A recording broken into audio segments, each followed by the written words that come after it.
And we're back with another Doctor Who episode. This time, Happy New Year, everyone. We are watching Jodie Whittaker's first New Year's special, not Christmas special. This is a New Year's special, something a bit different. I have a couple of questions. Why did they change it from a Christmas special to a New Year's special? Was there any real reason behind that other than, hey, we've got to do something different? I'm assuming this is all Chris Chibnall's idea, right? Answer to number one, I don't know. I don't think they've ever actually said. If they have, let us know in the comments. The cynical part of me would say, because you can't say Christmas, you have to say holidays or whatever, like that sort of nonsense. That's one theory, conspiracy theory. I think it's just because they wanted to do something different and they thought Christmas specials have gone on for over 10 years. Let's try something new. And yes, Chibnall was in charge. I'm right in assuming he's in charge throughout this entire era, right? When Jodie joined to, well, I guess now, because Russell T Davies is back. The other anecdote I would have against that is the fact we've already had a New Year's special. Does End of Time mean nothing to you, Chris Chibnall? Oh, he's not the innovator. He's an RTD copycat. Well, he wasn't yet. This comes hot off the heels of Season 11. Season 11's gimmick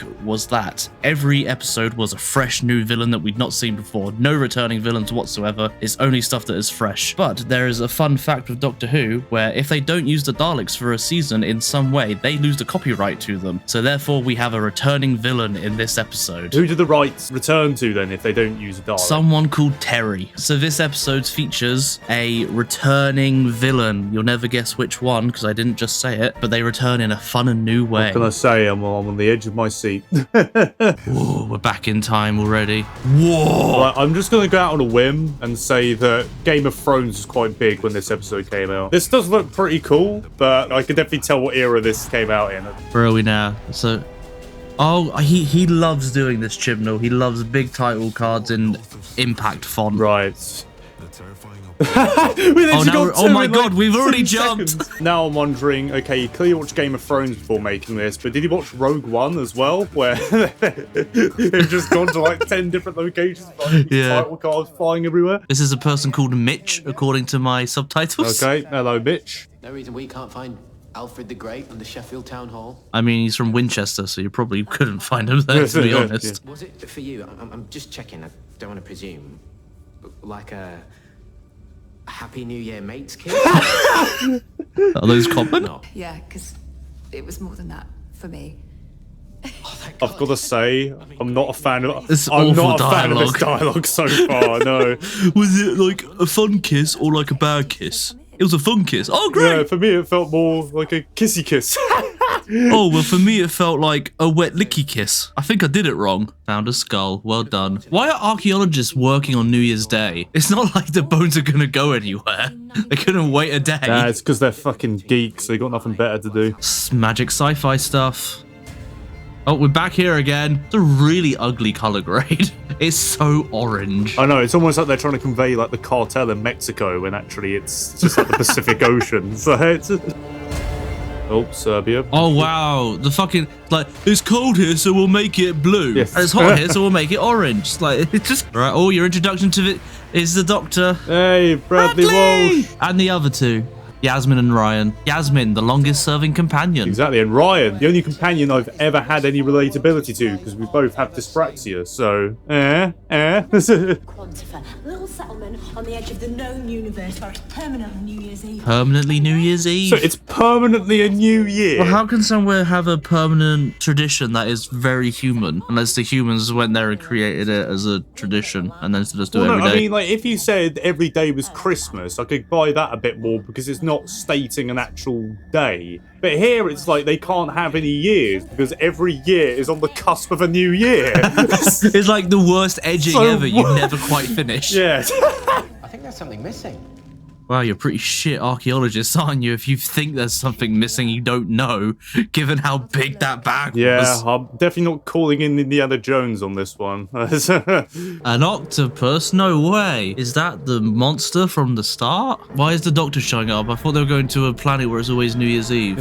I have a theory. What's your theory? If my theory is true, then that's the dumbest thing I've ever seen. It's not like some kind of Dalek mutant, is it? Do you want an answer? Because if it is, then I thought they couldn't survive outside inside their shells. It's a squid. What are you on about? It's nothing to do with Daleks. It's a squid. I mean, yeah, you must be right because the Doctor can because the Doctor has been shown in the past to be able to identify Skaro origins just by touching it. So if it was, she'd know right away, right? So yeah, this just sort of looks like, hey, we don't have a budget. Should we just shoot it outside our uni? We'll just shoot it on campus. Yeah.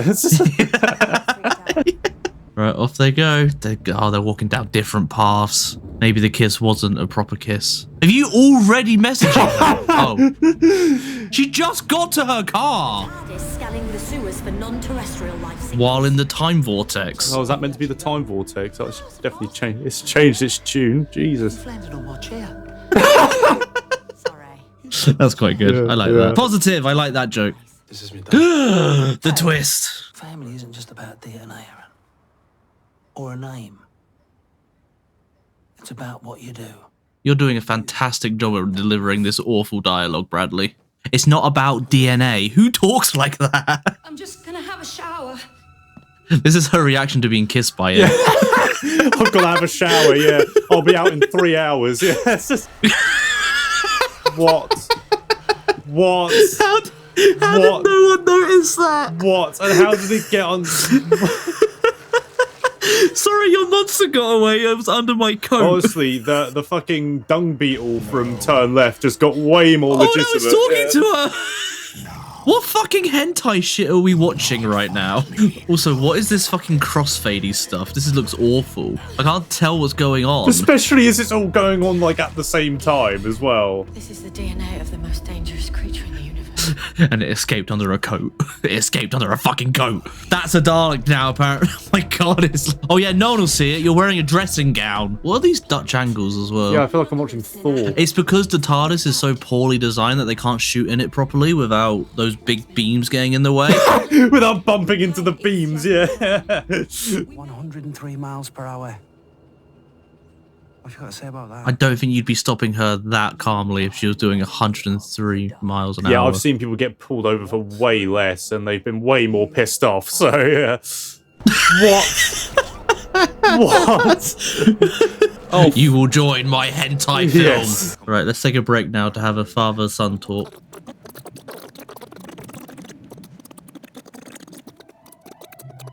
All right, Ryan, you have every right to be upset.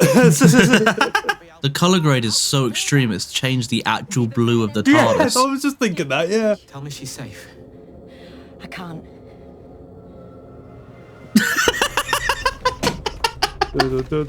Please, Doctor, I need some reassurance. No. Bye. Yes. It's a reconnaissance scout. In English? That, Yep.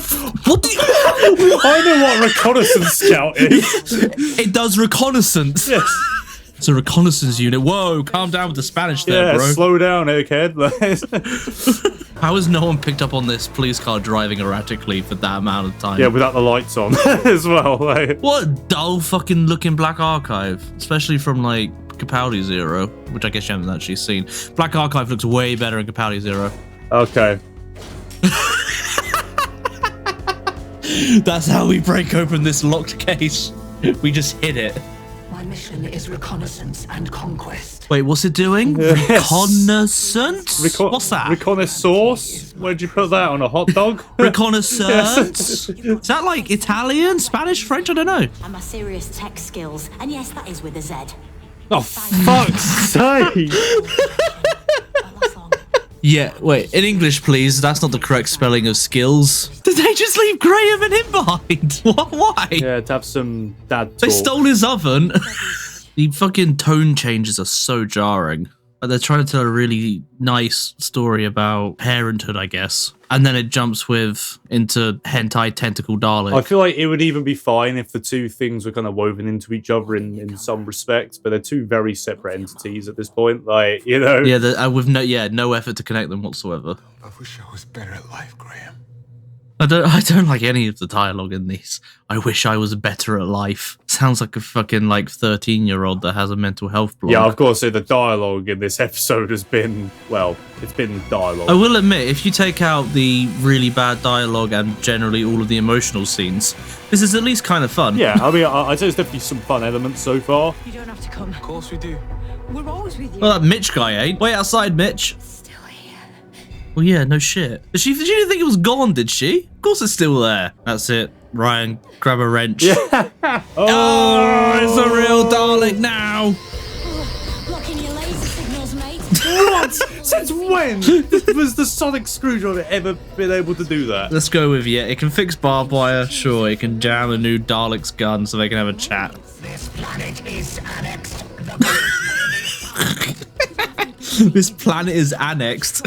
Strange lines and word choices. In the fleet. Doctor! Alright, don't go on about That it. reaction as well, like, oh His no. exclamation there. He just punched himself in the head. Like, oh my god. What is that angle? In space and time. In space and time. Oh my god, that looks awful. Did it just talk? Have you guys never seen a Dalek before? At least in like Moffat's era, he wrote in a reason why no one would remember the Daleks. What? Oh. Am I watching Doctor Who or the fucking Iron Giant? Like, what's this? Why waste the rockets if you know you can just take them out with the laser? The laser is infinite ammo, whereas the rockets are limited. It's actually an oven and a microwave.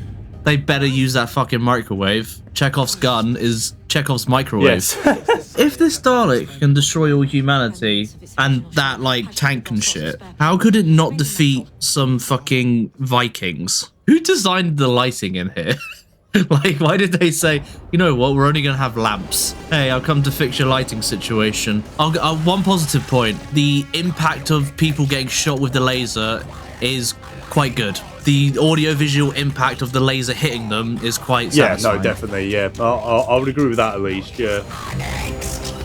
Stop saying the Earth is annexed. You're not fucking Putin. Oh my god, are you ready? Are you ready? It's the joke. It's the joke. Oh my god. I suppose we'll have to have a conversation. What? Comedy! Oh, for God's I've never seen anything funnier than that moment right there. God's sake. I gave it a chance. Yeah. Cool. Don't worry. You don't commit Dalek genocide for at least another season. Just shoot her. You took out a whole army squadron earlier. You can handle a woman sliding on the floor. Oh my god, they're hugging it to death. Wait. What? This what? This was her master. Oh wait, they're putting the microwave on it. A nicely designed portable combination oven. Primary and secondary coils. What? It the really fuck? was the best microwave in the world. Oh no, it's taken his dad. It's all coming together. I'm so sick of the fucking close-ups. It makes everything feel so disconnected, like they're not actually talking to each other. Killing your dad! Supernova and a squid-sized vacuum corridor about to pull you out into space. That would still drag him out to space, just through the vacuum. Yeah, I love how none of them are trying to hold him in either. Did she not think about the fact that it would take his dad? So what? Either his dad manages to stay in there, but the Dalek does also, or the Dalek gets dragged out with him with it. How about this for emotional blackmail? Let yourself go so you both die, so both of you lose. What a bizarre choice. Was she either was dumb enough to not think that that would drag him out as well, or she actively didn't care and was happy to let him die. Well, they'd both just get sucked out. But no, the power of fatherhood saved the day. This would have been so much better if none of that happened. But no, I mean, even if the Doctor tried to save him and for whatever reason she got dispatched and then Ryan was the last person, she didn't even fucking try. No, she just stood there and went, oh no, I've made a grave miscalculation. Your dad's gonna die. Ah. Yeah. You can live with that though, right? Because we're mates, right? Yeah, because we're mates. That's what friends do. They let each other's fathers die. Exactly, because family is more than DNA. It's about what you do. You fancy a trip? Please don't. We've got too many actors in there already. Yeah, of course. His line delivery just kills me a bit inside. The fact that he got this role with this line delivery. Maybe it's motivational in the sense that it is something I could potentially do in the future. Right, go on, kiss. Oh, right now I'm not satisfied. Oh, where's the kiss payoff? And that was Resolution 13's first episode. Not first episode, nothing new. It's the first episode. First special episode. And boy, was it special. What did you think, Bob? Okay, right. I'm going to try and be as fair as I can. Things that works. I think that Doctor Who has shown a really high capability of conveying very realistic familial relationships. I feel like if they really did explore that a bit more, it could have been a lot more heartfelt. A lot of the effects were pretty good. However, what I would say is a negative is basically everything else in the episode. I think a lot of the other ideas fucking ludicrous. I'm not going to pretend to have seen every single Dalek story and know every single thing about the lore, but I was at least kind of compelled to think that the reason why a Dalek mutant doesn't just crawl around the place is because it can't survive without its shell. So what the fuck is it doing? This episode reminded me a lot in certain aspects of Daleks in Manhattan and Evolution of the Daleks. I think that's what the story's called, the one in Series 3. I think after watching this, that actually makes that story look so much more believable. You know, in this episode, it's like, oh, what if a Dalek could take control of a human? Oh, what if reside in a human vessel to go around in instead of its shell? Like, it would be the next step in its evolution in order for survival. They did it here, but they just did it in the most like nonsensical way that you could imagine, really. The acting, I thought, was pretty bad all round. Bradley Walsh still has a lot of charm to him, and he is still really good in this show, I think. There were just so many dialogue choices, like, it makes me feel like it's trying to be quirky. It just comes off just seeming a bit naff. I would be lying if I said I didn't have any enjoyment in this episode. There were definitely some things that I thought were fun, and there were some things that made me laugh, be it for the wrong reasons at a lot of times. I don't think this one was very good. I wouldn't go as far to say I thought it was awful and I hated it. I think they've hired some nice cameras. They ruined the lovely footage they captured with a terrible color grade. That was consistently irritating. The dialogue was terrible. Okay, positives. Bradley is fun to watch. It's kind of fun for the reasons it's trying to be at 1 or 2 points. Yeah, the rest of it's terrible. Absolutely awful. The fact that the conclusion hinges on 2 things. 1, that this Dalek cannot successfully shoot any of them, despite having just shown minutes earlier it can take out an entire army surrounding it. 2, the Doctor chose to shoot Ryan's dad into a supernova. That was a moral choice that the Doctor made. Like I said during reaction, she either was too stupid to realize a normal human cannot survive the pull of the vacuum of space at a supernova, or she didn't care about taking him out, both of which are terrible for the Doctor's character overall. The Doctor that we all know wouldn't think for a second to compromise the life of somebody else in order to kill something, you know, especially if it was one of her close friends' fathers. This is where I start to get a bit mean. This is my first time getting mean in this, so let's go. How in the fuck did whoever it is that is playing Ryan get that job? He is disastrously awful at everything he said in this entire episode. I do not understand. He's not an actor. I wouldn't even classify him an actor. He's that bad at acting. Every line he delivers, he sounds bored. It sounds like he's at a table read trying to figure out what to say and just goes, oh yeah, miss your dad. Say what you want about Rose Tyler. I mean, some people say that she's annoying and all this. Some people really like her. I mean, I really like Rose. You can't deny that Billie Piper gave such a good performance throughout that time on the show. You know? Exactly the same with Clara and deeper into her episodes. She wasn't necessarily the best written, but at least the actress was trying. This guy ain't fucking trying. He's just... It makes me mad because so many people would love to be on a show like this. He's on there and he so blatantly just does not give a fuck. The only bone I can really throw him is the fact that he may have really terrible direction. The other companions, Yasmin is not very good, but at least she's happy to be there trying and is having fun. Bradley, really good. His dad was serviceable for the episode, although he had terrible dialogue. And Jodie, what did you think of Jodie's Doctor? We'll end with our thoughts on Jodie's Doctor. I am convinced that Jodie is a victim of her direction. Jodie Whittaker is actually a really, really good actress. I've seen, you know, a fair few things that I've liked her in. And I think she could have been a really good Doctor. She has nothing to prove herself with, really, in this, you know. I thought her dialogue was bad. I can tell she's at least trying. I just don't really get her incarnation. Yeah, I would agree. It feels very much like the writing's just not there because she's very clearly trying. It feels like the person writing her, his idea of the Doctor just seems to be the face value traits of Smith and Tennant mashed together with no underlying depth or reasoning. I've never come to know what her Doctor is, like what is the incarnation beyond just those surface level traits. You know, with Chris Eccleston, it was like he was a war veteran, damaged Doctor. David Tennant, he was a bit more human, and then Matt Smith was like an old man in a child's body, you know, that sort of thing. Tell me to describe this Doctor.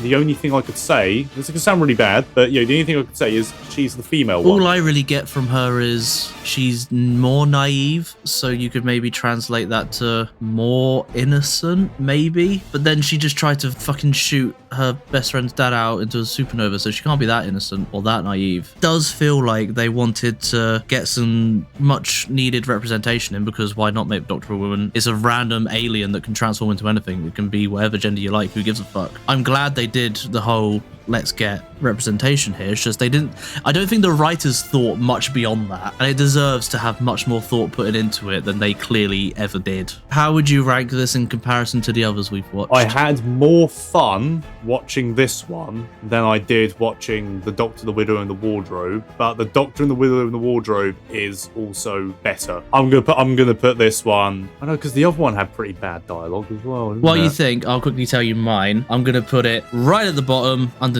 Last Christmas for me. I'm probably gonna put this at the bottom as well on this occasion. How would you rank it out of 10? All things considered, I'm gonna give it a 3.9. Well, I think I agree with you. I think I'm also gonna give it a 3.9. That is literally the first time we've ever rated anything the same. We have made Bantha Fodder history. A historical episode to kickstart the new year. Anyone who's watched the entire festive series of episodes we've done, thank you very much. We will come at you again in the new year with more Doctor Who stuff, more Marvel stuff, more whatever the hell we think of stuff. We were Bantha Fodder. That was Resolution. Bye-bye.